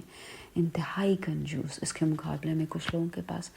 بہت کم مال ہوتا ہے، لیکن ان کے دل غنی ہوتے ہیں، وہ لوگوں میں بانٹنا جانتے ہیں، وہ لوگوں کی مدد کرنا جانتے ہیں، وہ لوگوں کو دینا جانتے ہیں۔ تو ہمیں بھی ایسا ہی بننا ہے۔ سیدنا عبداللہ بن عمرو بن العاص سے روایت ہے کہ رسول اللہ صلی اللہ علیہ وآلہ وسلم نے فرمایا، مفہوم بیان کر رہی ہوں اگین، کہ جس نے اسلام قبول کیا اور اسے بقدر کفایت یعنی بقدر ضرورت رزق عطا کیا گیا، یعنی اللہ تعالیٰ کی طرف سے اس نے اسلام قبول کیا اور پھر اللہ تعالیٰ نے ضرورتاً جتنی اس کی ضرورت ہے اس کے مطابق اس کو رزق عطا کیا، تو اس سے اللہ نے اس اللہ تعالیٰ کی اس عطا کردہ جو مال ہے، رزق ہے، اس پر قناعت اختیار کی، تو وہ شخص کامیاب ہوا۔ یعنی جس نے اسلام قبول کیا، اللہ تعالیٰ نے بقدر ضرورت اس کو رزق عطا کیا اور اس نے اس رزق پر قناعت کی، جو جتنا بھی رزق اللہ نے اس کو دیا، تو ایسا شخص کامیاب ہوا دنیا و آخرت میں۔ اب اللہ تعالیٰ نبی صلی اللہ علیہ وسلم کو اور تمام مومنین کو پریشانیوں، غم اور اداسیوں، مایوسیوں کا ایک کہتے ہیں نا جیسے زہر کا تریاک ہوتا ہے، تو مایوسیوں کا ایک اینٹیڈوٹ، ایک تریاک بتا رہے ہیں کہ جو لوگ لیس فارچونیٹ ہیں، یا جن لوگوں کو اللہ تعالیٰ نے دنیاوی لحاظ سے اتنا کچھ عطا نہیں کیا، دنیا میں اتنا کچھ عطا نہیں کیا جتنا کہ آپ کو عطا کیا، تو ان لوگوں کا اب خیال کیا جائے۔ اور اگر ہم ایسے لوگوں کا جو کہ لیس پریویلیجڈ ہیں اور اتنے خوش قسمت نہیں ہیں دنیاوی لحاظ سے جتنے ہم ہیں، یا بہت سے لوگ ہیں ہماری طرح، اور تو ان لوگوں کا خیال کریں تو پھر ہمارے اپنے بھی دکھ اور غم ختم ہوں گے، اور ظاہر ہے کہ جن کے ہم اللہ کی مدد سے، توفیق سے مدد کریں گے، ان کے بھی دکھ و غم کم ہوں گے، ختم ہوں گے۔ اس طرح سے، اس لحاظ سے اللہ تعالیٰ نیکسٹ آیت میں فرماتے ہیں، اللہ تعالیٰ ارشاد فرماتے ہیں آیت نمبر 9 میں، فَأَمَّا الْيَتِيمَ فَلَا تَقْهَرْ، تو آپ بھی کسی یتیم پر سختی نہ کریں، تو آپ کسی یتیم پر سختی نہ کریں، یعنی بس آپ صلی اللہ علیہ وسلم کسی یتیم پر سختی نہ کریں، اور ہمارے لیے بھی ہے کہ ہم کسی یتیم پر سختی نہ کریں۔ تقہر، فلا تقہر، بس سختی نہ کریں۔ تقہر جو ہے قہار سے نکلا ہوا ہے، بڑا اسٹرانگ ورڈ ہے کہ کبھی کبھی جو ہے ہم بہت سختی سے کسی یتیم کے ساتھ بات کر لیں تو یہ اللہ تعالیٰ کے قہر کو ایکچولی آواز دینے والی بات ہے کہ ہم ایسا مت کریں، اور نبی صلی اللہ علیہ وسلم کو بھی کہا گیا کہ آپ بھی کسی پر سختی نہ کریں۔ اس صورت میں یہاں اگر آپ دیکھیں تو دوسری دفعہ یتیم کا لفظ آیا ہے۔ پہلے تو اللہ تعالیٰ نے نبی صلی اللہ علیہ وسلم کو بتایا کہ کیا آپ یتیم نہیں تھے، پھر بھی ہم نے آپ کو پناہ گاہ دی، آپ کو ٹھکانہ دیا۔ اب جیسا کہ آپ کو پتہ ہے کہ یتیم ہونا، آپ صلی اللہ علیہ وآلہ وسلم کو پتہ ہے کہ یتیم ہونا کیسا ہوتا ہے، اور ایک یتیم بچہ، ایک یتیم کیسا فیل کرتا ہے، تو آپ صلی اللہ علیہ وسلم بھی خیال کریں کہ آپ کبھی بھی کسی یتیم پر سختی نہ کریں، ٹھیک ہے، بلکہ اپنی جو آپ کی انرجی ہے، اپنی توانائیاں ہیں، مالی یا جذباتی لحاظ سے، کسی بھی لحاظ سے یتیم کی مدد کریں۔ یعنی یتیم کے بارے میں آپ اپنا دل تنگ نہ کریں۔ کبھی آپ صلی اللہ علیہ وسلم بھی یتیم تھے تو اللہ تعالیٰ نے آپ صلی اللہ علیہ وسلم کو پناہ دی، اس لیے اب آپ صلی اللہ علیہ وآلہ وسلم بھی یتیموں کے سر پر محبت کا ہاتھ پھیریں، محبت و شفقت کا ہاتھ رکھیں، انہیں ڈانٹیں نہیں، ان پر اپنا دل سخت نہ کریں، ان سے بیزار نہ ہوں، ان سے محبت اور حسن سلوک سے پیش آئیں۔ یتیم کی دلجوئی کا حکم ہے اس آیت میں ہمارے لیے بھی، جس طرح آپ صلی اللہ علیہ وسلم کو اللہ نے یتیمی کی حالت میں ٹھکانہ دیا، آپ صلی اللہ علیہ وآلہ وسلم اور ہم مسلمانوں کو بھی چاہیے، ہم انسانوں کو بھی چاہیے کہ ہم یتیموں کو پناہ گاہ دیں، ان کی پناہ کا باعث بنیں، ان کو ٹھکانہ دیں، اور ان کے ساتھ بالکل بھی سختی نہ کریں۔ سیدنا سہل بن سعد رضی اللہ تعالیٰ عنہ سے روایت ہے کہ رسول پاک صلی اللہ علیہ وسلم نے فرمایا، بہت ہی مشہور حدیث ہے کہ مفہوم میں آپ کو اس کا بتا رہی ہوں، بہت ہی مشہور اور اوتھینٹک حدیث ہے بخاری کی، صحیح بخاری میں، کہ نبی صلی اللہ علیہ وسلم نے فرمایا، میں اور یتیم کی کفالت کرنے والا جنت میں یوں ہوں گے۔ اور یہ بات فرماتے ہوئے آپ صلی اللہ علیہ وآلہ وسلم نے اپنی شہادت کی انگلی اور درمیانی انگلی کو باہم ملایا، یعنی بالکل ساتھ ساتھ کھڑے ہوں گے۔ ایسا شخص جو یتیم کی کفالت کرنے والا ہوگا، وہ نبی صلی اللہ علیہ وسلم کے ساتھ جنت میں ایسے کھڑے ہوگا جیسے شہادت کی انگلی اور درمیانی انگلی ساتھ ساتھ باہم کھڑی ہوتی ہے۔ تو اللہ تعالیٰ نے یتیم سے سختی کرنے سے شدید روکا، اور یتیم سے نرمی کا، محبت کا اور احسان کا معاملہ رکھنے کی تاکید کی ہے۔ تو جب ہم بھی کسی یتیم بچے، یعنی اگر ہم دیکھیں ہمارے بھی بہت سے لوگ ایسے گزرتے ہیں، بہت سے لوگ ہمارے سامنے ایسے آتے ہیں جو یتیم ہوتے ہیں، تو جب ہم کسی یتیم بچے، کسی یتیم بچی کو دیکھیں، کسی یتیم کو سوچیں، کسی یتیم بچے کو جب ہم دیکھیں، اس کا سامنا کریں، تو ہم سب سے پہلے یہ سوچیں کہ اس یتیم بچے میں اور نبی صلی اللہ علیہ وآلہ وسلم میں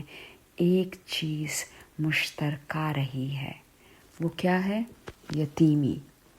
اور پھر نبی صلی اللہ علیہ وآلہ وسلم سے محبت کی خاطر ان یتیم بچوں پر احسان والا معاملہ کریں، ان کے ساتھ ہارش نہ ہوں، ان کے ساتھ سختی نہ کریں۔ آیت نمبر 10 میں پھر اگین آتا ہے وَأَمَّا السَّائِلَ فَلَا تَنْهَرْ، اور سائل کو مت چھڑکو، اور سائل کو مت چھڑکو۔ پھر یہ تاکید کی جا رہی ہے نبی صلی اللہ علیہ وسلم کو اسپیسیفکلی، جو کہ آپ نہیں کرتے تھے، اور لیکن ساتھ ہی ساتھ ان جنرل ہم سب کو یہ بتایا جا رہا ہے کہ سائل کو مت جھڑکیے، سائل کو اپنے سے دور نہ کیجیے۔ اور سائل سے مراد نمبر 1 تو یہ کہ کوئی چیز طلب کرنے والا، کوئی ہو سکتا ہے کوئی مالی چیز طلب کرنے والا ہو، کوئی پیسے طلب کرنے والا ہو جس کو ضرورت ہو، وہ سائل ہو سکتا ہے۔ دوسرے یہ کہ کوئی بات پوچھنے والا بھی سائل ہوتا ہے، کوئی سوال کرنے والا بھی یعنی سائل ہی کہلاتا ہے، یعنی سوال کرنے والا۔ تو اگر کوئی آپ صلی اللہ علیہ وسلم سے کوئی چیز یا مالی مدد طلب کرے تو اسے ضرور کچھ نہ کچھ دے دیجیے، اور اگر کسی مجبوری کی وجہ سے نہ بھی دے سکیں، جیسے ہمارے نبی صلی اللہ علیہ وسلم کے پاس اس وقت کچھ ایسا نہ ہو مالی طور پر دینے کے لیے، یا ہمارے پاس کوئی سائل آئے مانگنے کے لیے، یا کوئی سوال کرنے کے لیے، یا مالی امداد مانگنے کے لیے، تو اور ہمارے پاس اس وقت کچھ نہ ہو، تو تب بھی نرمی سے ہم اس سے معذرت کریں۔ ہماری طرف سے سائل کو کوئی ڈانٹ نہ پڑے، ہم اسے ڈانٹیں نہ، ہم اسے جھڑکیں نہ، ہم اس کو پیار سے سمجھا سکتے ہیں کہ اس وقت میرے پاس نہیں ہے، آپ کسی اور وقت میرے پاس آ جائیں تو میں بندوبست کرنے کی کوشش کرتی ہوں۔ جذباتی لحاظ سے اگر آپ اس کی کوئی مدد کر سکتے ہیں سائل کی تو اس کی مدد کریں، ٹھیک ہے۔ تنہر جو ہے جھڑکنا ہوتا ہے، جھڑکنے میں یہ کوئی نرمی والا جھڑکنا نہیں ہے، اس میں زبان کی، اس میں سختی ہے، اس میں زبان کی بھی سختی ہے، اس میں جو ہمارے ٹون ہوتی ہے، ہمارا جو لہجہ ہوتا ہے اس کی بھی سختی ہو سکتی ہے، اس میں ہماری جو باڈی لینگویج ہوتی ہے اس کی بھی سختی ہو سکتی ہے، اور جسمانی سختی بھی ہو سکتی ہے کہ ہم کسی کو دھکا دے دیں، تو ہم نے اس طرح تنہر کسی لحاظ سے بھی ہم نے مالی مدد کرنے والے، مالی مدد مانگنے والے سائل کو، یا کوئی دینی یا دنیاوی سوال کرنے والے سائل کو جھڑکنا نہیں ہے، ٹھیک ہے۔ نبی صلی اللہ علیہ وسلم کو بھی تاکید کی جا رہی ہے کہ لوگوں کے سوال کا جواب نرمی سے دیجیے، اور ہمیں بھی چاہیے کہ ہم بھی لوگوں کے سوال کا جواب اگر ہمیں آتا ہو تو ہم اس کو نرمی سے اس کے سوال کا جواب دیں، اور لوگوں کو جھڑکیں مت، صرف اس لیے کہ ہمارے پاس ٹائم نہیں ہے، یا یہ کہ اس نے ہمیں ڈسٹرب کر دیا، یا بلکہ اس کو نرمی سے، اگر اس نے آپ کو آپ کے ایون آرام کے وقت میں بھی خلل ڈال دیا تو اس کو بتا دیجئے کہ اس وقت میری طبیعت ٹھیک نہیں، یا اس وقت میں بیمار ہوں، آپ اس وقت آئیے، یا یہ کہ اس وقت مجھے اس کا جواب صحیح طور پہ معلوم نہیں ہے تو میں اس پہ مزید تحقیق کر کے آپ کو اس کا جواب دوں گا۔ تو یعنی سائل کو کسی لحاظ سے بھی مت جھڑکیے۔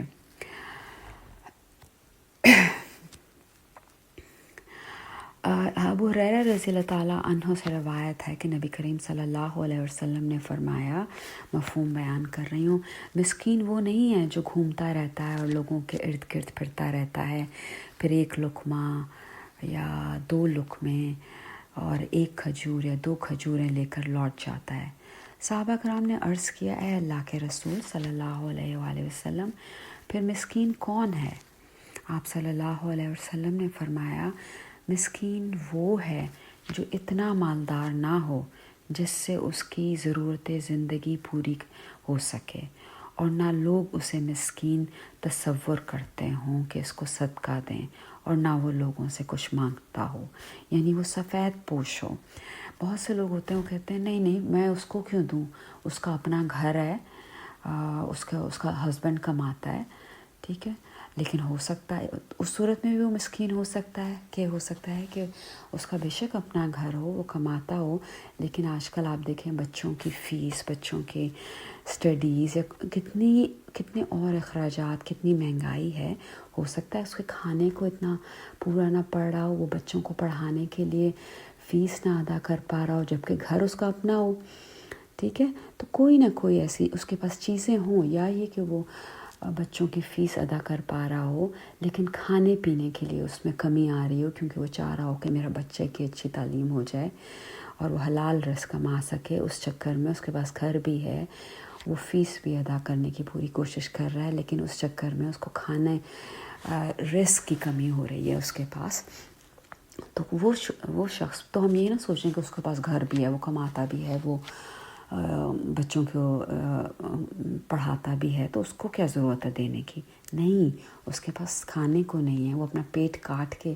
اپنا گھر چلا رہا ہے، اپنے بچوں کی تعلیم کا بندوبست کر رہا ہے، تو ایسا شخص بھی مسکین ہے جس کی ضرورت زندگی کسی نہ کسی لحاظ سے پوری نہیں ہو رہی ہو،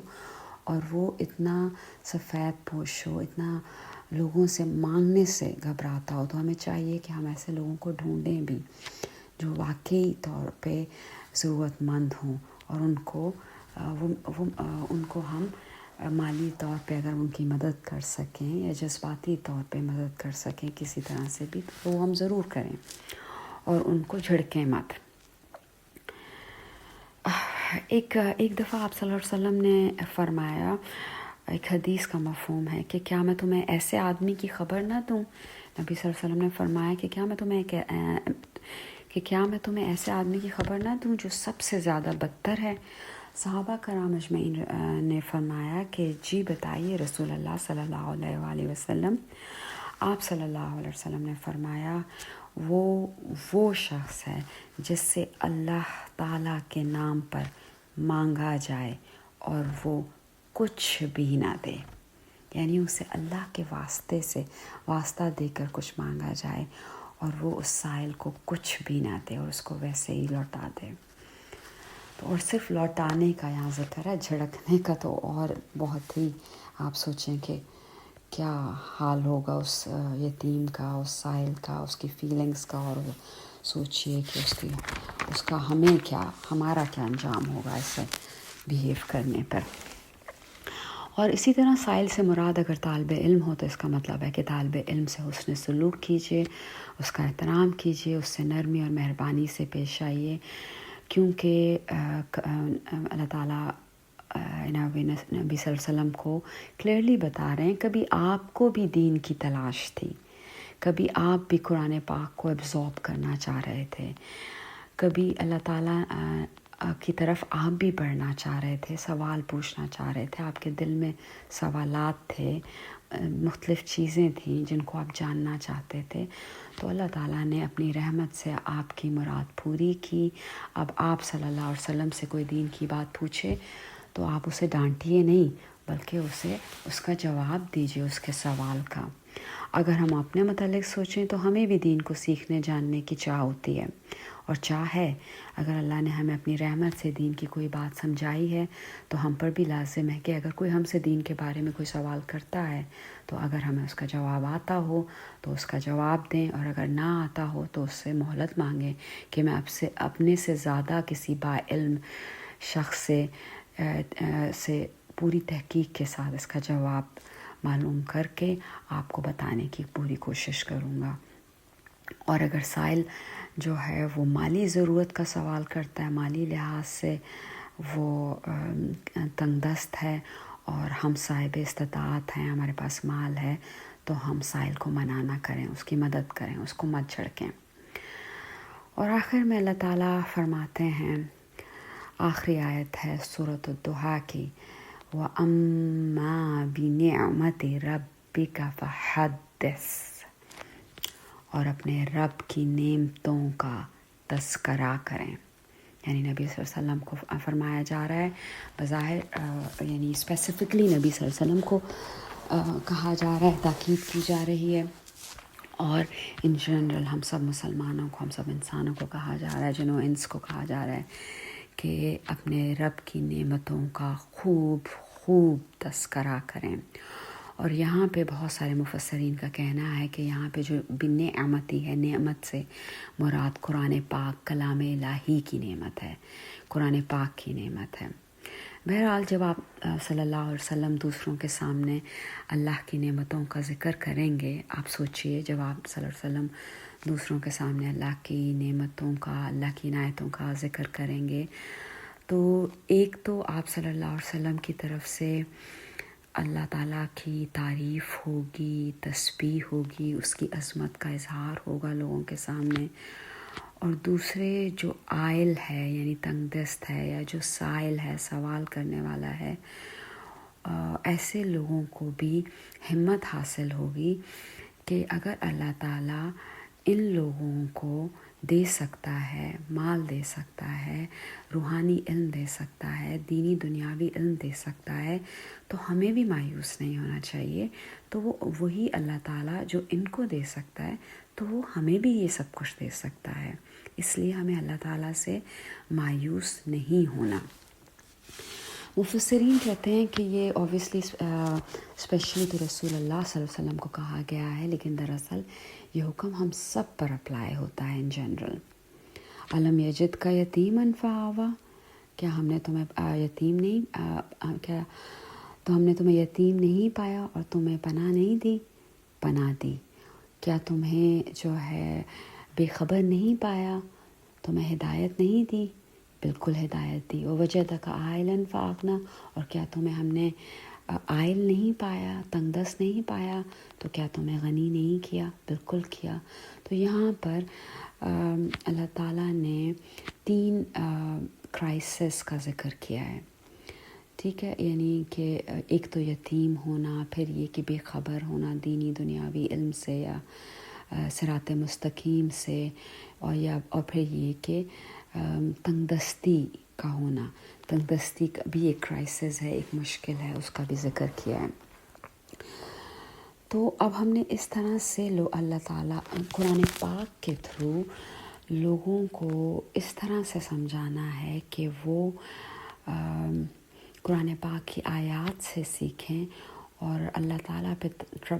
پہ توکل کرتے ہوئے، اللہ تعالیٰ پہ بھروسہ کرتے ہوئے اپنی مشکل زندگی سے نکلیں. جب آپ لوگوں کو یہ بتائیں گے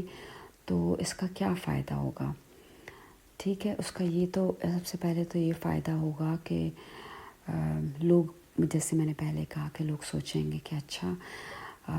اگر یہ لوگ اپنی مشکلات سے، اپنے غموں سے نکل سکتے ہیں، ان کو یہ نعمتیں اللہ تعالیٰ کی طرف سے حاصل ہو سکتی ہیں، تو ہم بھی محنت کرتے ہیں، ہم بھی کوشش کرتے ہیں، ہم بھی ہمت کرتے ہیں. اللہ تعالیٰ کی یہ نعمتیں پھر ہمیں بھی مل جائیں گی جن کا دوسرے لوگ ہم سے ذکر کر رہے ہیں. ٹھیک ہے، تو یہ چیز جب ہم اللہ کی نعمتوں کا ذکر کریں گے تو دوسرے لوگ بھی انکریج ہوں گے، ان کی بھی ہمت بڑھے گی کہ وہ اللہ سے مدد مانگیں. اور اس طرح کے جب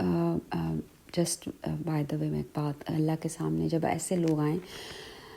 جو کہ عاجز ہوں، عائل ہوں، ان کے سامنے عاجزی اور انکساری سے رہیں. ٹھیک ہے، کیونکہ ہمارے پاس جو بھی نعمتیں ہیں وہ اللہ تعالیٰ کی عطا کرتا ہیں. حتیٰ کہ جو ہم نیکیاں بھی کرتے ہیں وہ بھی اللہ ہی کی عطا کرتا ہے. اس لیے اگر ہمیں اللہ کوئی توفیق بھی دیتا ہے کسی نعمت کی، کوئی نیکی کرنے کی، تو اس کے جواب میں ہمیں اللہ تعالیٰ سے اللہ کا شکر کرنا چاہیے، اسی کی تسبیح، اسی کی حمد، اسی کی تعریف کرنی چاہیے، یہ کہتے ہوئے کہ الحمدللہ الذی بنعمتہ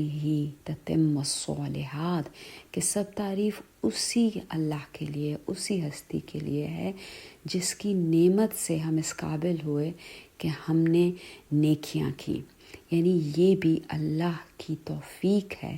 کہ وہ ہم سے نیکیاں کرواتا ہے. ہمارا ذرا سا سر کا درد، ہمارا ذرا سا بخار، ہمارا ذرا سا دانتوں کا درد شروع ہو جائے، اللہ تعالیٰ اگر ہمیں نعمتیں نہ دے، ہمیں صحت نہ دے، ہمارے وقت میں برکت نہ ڈالے، تو ہم کسی قابل نہ رہیں، کوئی نیکی کرنے کے قابل نہ رہے، کسی نیکی میں سبقت کرنے کی کوشش نہ کر سکیں، توفیق ہی نہ ہمیں حاصل ہو۔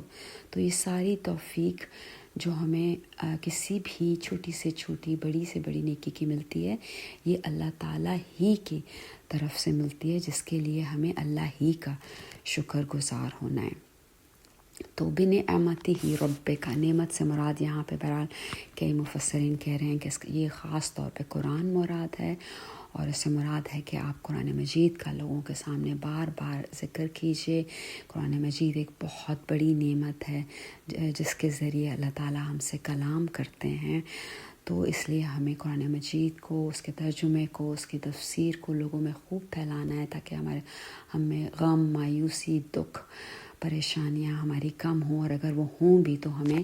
پتہ ہو کہ انا للہ و انا الیہ راجعون، کہ چلو کوئی بات نہیں، دنیا میں جتنی بھی مشکلیں ہیں کب تک رہیں گی، بالآخر میں مر جاؤں گا، لوٹنا اللہ کی طرف ہے، اور آخرت بہت بہتر ہے اس دنیا سے۔ ابو فراس اپنی تفسیر میں فرماتے ہیں کہ ایک آدمی نے کہا کہ اللہ تعالیٰ نے مجھے یہ بلیسنگ دی، مجھے یہ توفیق دی کہ میں نے فجر کی نماز جو ہے مسجد میں ادا کی، یا یہ کہ مجھے کل اللہ تعالیٰ نے ذکر کی توفیق دی، یا اللہ تعالیٰ نے مجھے توفیق دی کہ میں نے 1 جز اور 2 جز پڑھے اور اس کو سمجھا۔ تو دوسرے شخص نے کہا کہ آپ وہ اچھی چیزیں کیوں بتا رہے ہیں جو آپ کرتے ہیں؟ انہوں نے کہا اللہ نے فرمایا ہے کہ جو اللہ نے تمہیں اچھی چیزیں دی ہیں، جو نعمتیں دی ہیں، ان کے بارے میں بات کرو۔ تو دوسرے شخص نے کہا کہ اللہ تعالیٰ کی ان نعمتوں کو اس طرح سے بیان کریں کہ اس سے فخر یا غرور ظاہر نہ ہو۔ جس طرح سے آپ ہمارے سامنے یہ بات کر رہے ہیں، اس میں ایک فخریہ انداز ہے کہ یہ چیز آپ نے اپنے بلبوتے پر کی ہے۔ یعنی اللہ کا ذکر اگر آپ نے کیا، یا قرآن پاک پڑھا ہے، یا فجر کی نماز آپ نے مسجد میں ادا کی، یا ساری نمازیں مسجد میں ادا کی، تو آپ کے لہجے میں اور وہ جس طرح سے آپ اس کا تذکرہ کر رہے ہیں، اس میں ایک فخر اور غرور ہے کہ میرے میں اتنی قابلیت ہے۔ تو اس کی جگہ آپ عاجزی اور انکساری سے لوگوں کو یہ بتائیں کہ جتنی بھی میری نیکیاں میں نے کی، وہ اللہ کی توفیق سے ادا کی ہیں، کیونکہ اللہ ہی سب تعریف کے قابل ہے۔ تو جو بھی ہم نعمتوں کا ذکر کریں تو اس میں فخر، غرور اور اپنی خود پرستی کا ایلیمنٹ نہ آئے، بلکہ اس بات کا ایلیمنٹ آئے کہ لوگ یہ سیکھیں کہ اگر یہ بندہ یہ کر سکتا ہے، عاجزی اور انکساری کے ساتھ اس کو بتائیں، اور اس سے وہ یہ سبق سیکھے کہ اگر یہ بندہ یہ کر سکتا ہے تو میں بھی کوشش کروں قرآن پاک کو سمجھنے کی، میں بھی کوشش کروں قرآن پاک پر عمل کرنے کی جتنا ہو سکے۔ تو بہرحال اب اس صورت کے لیسنز کی طرف آتے ہیں۔ کچھ اس کے جو مین لیسنز ہیں میں ایک دفعہ پھر ریوائز کر دیتی ہوں نوے۔ تو پہلا سبق جو ہمیں اس سے حاصل ہوتا ہے وہ یہ ہے کہ نبی صلی اللہ علیہ وسلم کے لیے ہے وہ جس طرح وحی کی ضرورت تھی، اسی طرح وحی میں وقفوں کی بھی ضرورت تھی، تاکہ آپ صلی اللہ علیہ وآلہ وسلم کا دل اور مومنوں کا دل، مسلمانوں کا دل قرآن پاک پر قائم رہ سکے، نبی صلی اللہ علیہ وآلہ وسلم اور مومنین قرآن پاک کو صحیح طریقے سے ابزارب کر سکیں، جذب کر سکیں، سمجھ سکیں، پھیلا سکیں اس کی تعلیمات کو، اور اس کی تعلیمات پہ عمل کر سکیں۔ اور یہ کہ ہمیں مایوس نہیں ہونا، مایوسی چھوڑ دینی، اور اللہ تعالیٰ پر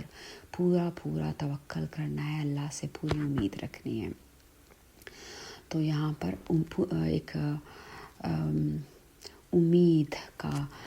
میسج دیا گیا ہے جو کہ نبی صلی اللہ علیہ وسلم کے لیے بھی ہے اور سب مومنین، سب جنوائنس کے لیے ہے۔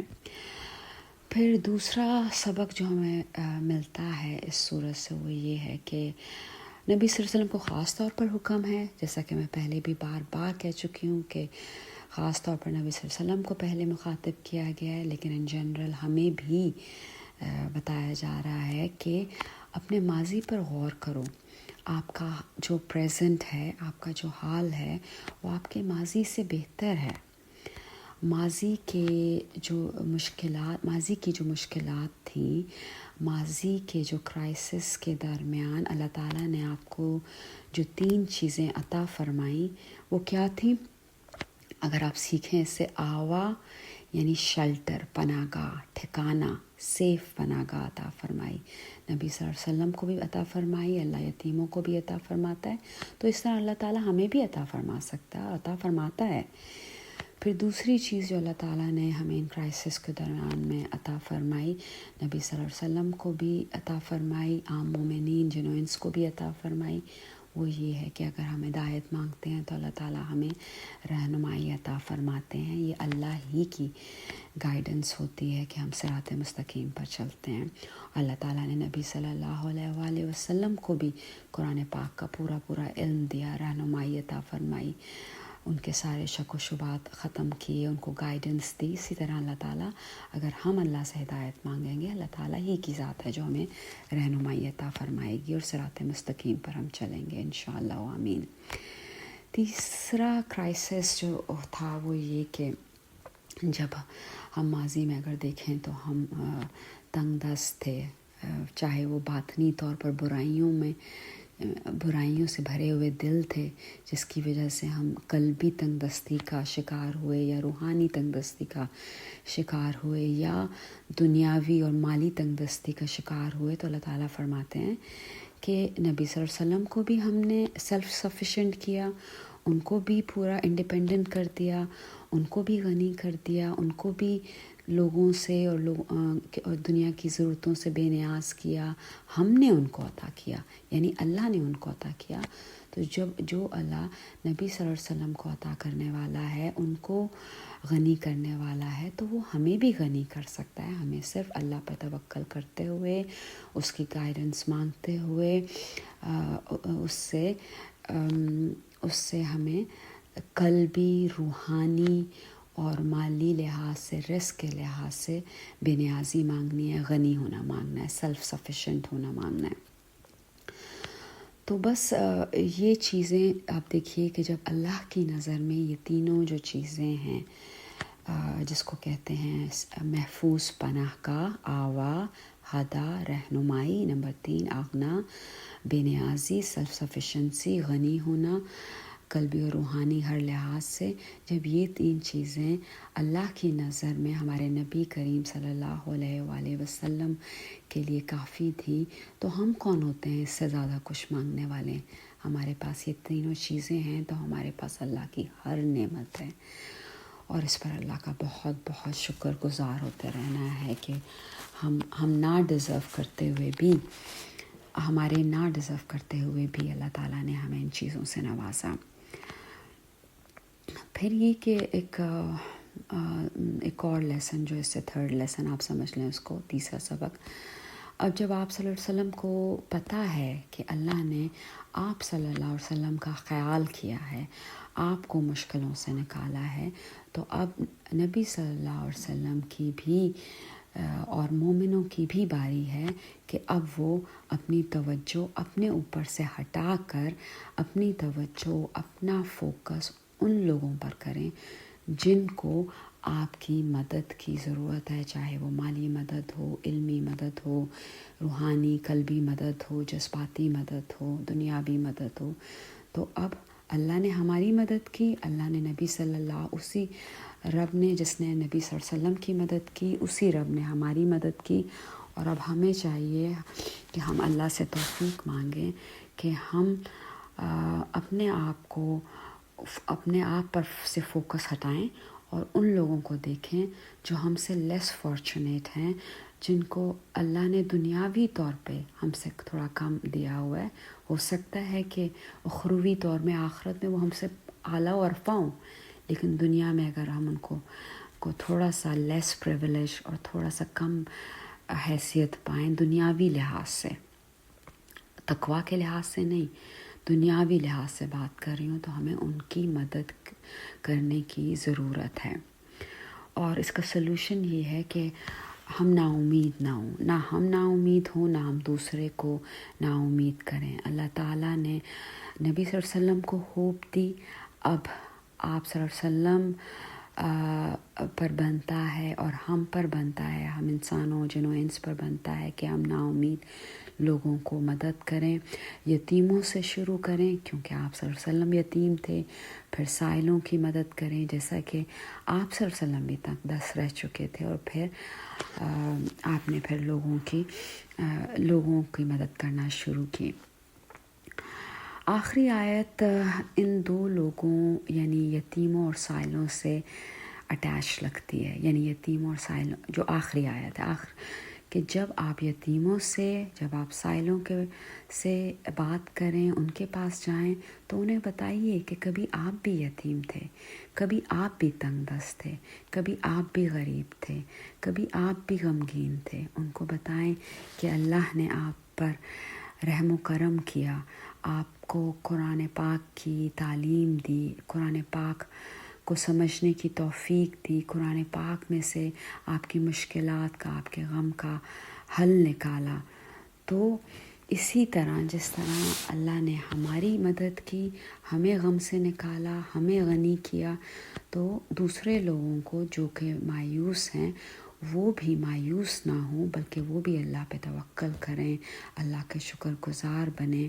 اللہ کے کلام الہی کو سمجھیں، اس پر عمل کریں اور اس کی نعمتوں کا بیش بہا ذکر کریں۔ فَاذْكُرُونِی أَذْكُرْکُمْ وَاشْکُرُوا لِی وَلَا تَکْفُرُونَ۔ بس تم میرا ذکر کرو، میں تمہارا ذکر کروں گا۔ اللہ تعالیٰ فرماتے ہیں وَاشْکُرُوا لِی، اور میری شکر گزاری کرو، یعنی میری جو نعمتیں میں نے تمہیں عطا کی ہیں ان کا شکر ادا کرو، نہ صرف زبان سے بلکہ عملی لحاظ سے، قلبی لحاظ سے، زبان سے، ہر لحاظ سے شکر ادا کرو۔ ولا تکفرون، اور میری نعمتوں کی ناشکری نہ کرو۔ تو بس ہمیں یہ خیال رکھنا ہے کہ ہم نے اللہ کی نعمتوں کا فخر اور غرور کے بجائے بہت ہی عاجزی اور انکساری کے ساتھ لوگوں کے سامنے ذکر کرنا ہے، اس لیے نہیں کہ ہم بوسٹنگ کریں کہ ہم نے یہ کیا اور ہم اتنے نیک اور ہم اتنے عالم اور ہم اتنے نمازی و پرہیزگار ہیں، بلکہ اس لیے کہ کہ اس کو کلام الہی کی وجہ سے، اللہ کی عبادات کی وجہ سے اللہ تعالیٰ نے ہماری مشکلات کو دور کیا، ہمیں غنی کیا، ہمیں بہترین پناہ گاہ دی، ہمیں بہترین رہنمائی دی، صراط مستقیم پہ چلایا۔ تو اگر آپ بھی اس کلام الہی پر عمل کریں گے، اس کو سمجھیں گے، تو اللہ تعالیٰ یہ ساری نعمتیں آپ کو بھی عطا فرمائے گا۔ ابو ہریرہ رضی اللہ تعالیٰ عنہ سے روایت ہے کہ نبی کریم صلی اللہ علیہ وآلہ وسلم نے فرمایا، جو لوگوں کا شکر ادا نہیں کرتا وہ اللہ کا بھی شکر ادا نہیں کرتا۔ لوگ بھی آپ کے لیے جو میرے لیے، آپ کے لیے کچھ آپ کو فیل ہو کہ آپ کے لیے کچھ بہتری کر رہے ہیں، آپ کا موڈ ہی بہتر کر دیتے ہیں، آپ کو مایوسی سے نکالتے ہیں، ان کے لیے دعا کیجئے اللہ کے سامنے کہ اللہ انہوں نے مجھے مایوسی سے نکالا، آپ ان کی رہنمائی کیجئے گا،